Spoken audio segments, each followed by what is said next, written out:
Hey guys, in this video I'll show you how to build a prestige tablet setup. We're using all available prestige machines, which cost a total of 23 medals. We're going to start things off with 2 conveyors forward, followed by the ore upgrader. Then we'll place the cleaner and polisher with the philosopher's stone. Now if you don't have either of these, you can just place 3 or 4 conveyors, or just skip them entirely. Then we have a smelter. On the smelter side, we'll place an elevator upwards, followed by a diamond prospector and a ruby prospector.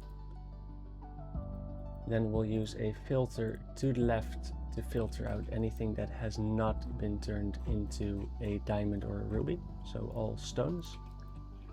We'll crush those stones, and then turn them to the left to loop them into the nano sifter. Now the ore upgrader, the ore output, will go back to the start. And here also, if you accidentally bought any more inputs, you can just move those over here. Then on the other side, we'll just place a conveyor, followed by a kiln and another polisher.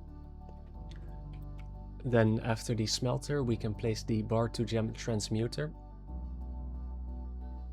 Or if you don't have this one, you can place the gem to bar, and if not, you can just place a bunch of conveyors again. Then we'll place the gem cutter and a 3-way splitter to use as a T-split.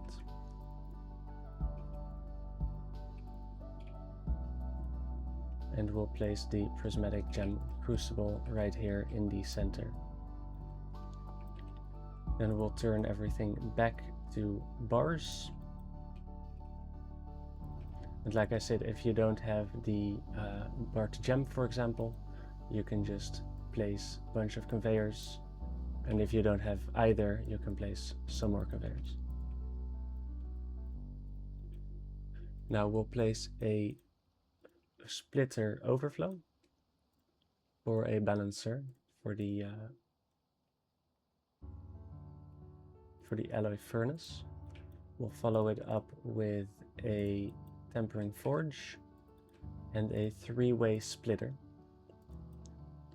Now on the right input, we'll place 7 conveyors, and then 1 conveyor to the left, where we'll place our duplicator. Then the straight conveyor will merge with that path, and the conveyor to the left will have 2 conveyors forwards and 1 to the left. Now the duplicator will have a conveyor on the left with a bolt machine on the right. Then we'll have 2 splitters facing inwards on either side, and place a frame maker in between them, followed by a casing machine. Now make sure the output is facing away from the frame maker.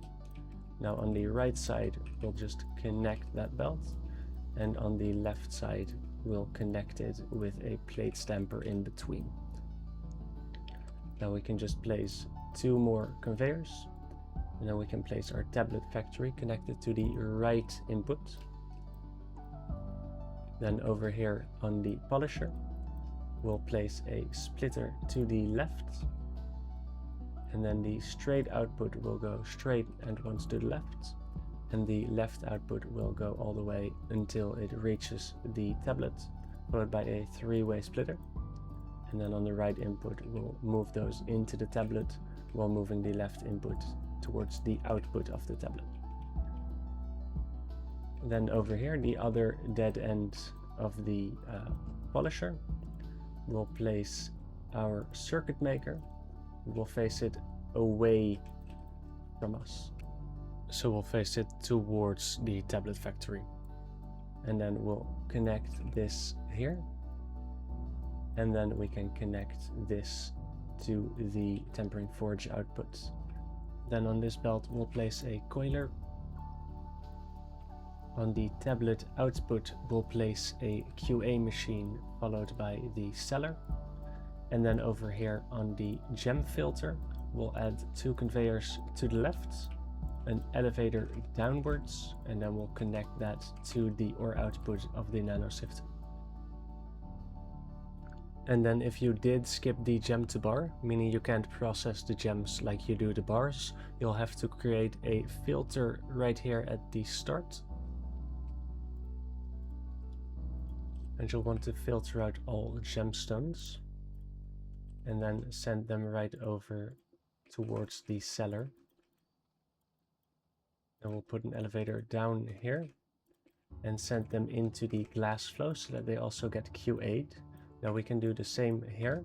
Send these gems from the prospector into the same flow. And then we can also add a gem cutter over here for the extra bit of value. Alright guys, thanks for watching. Enjoy getting rich. Okay, bye.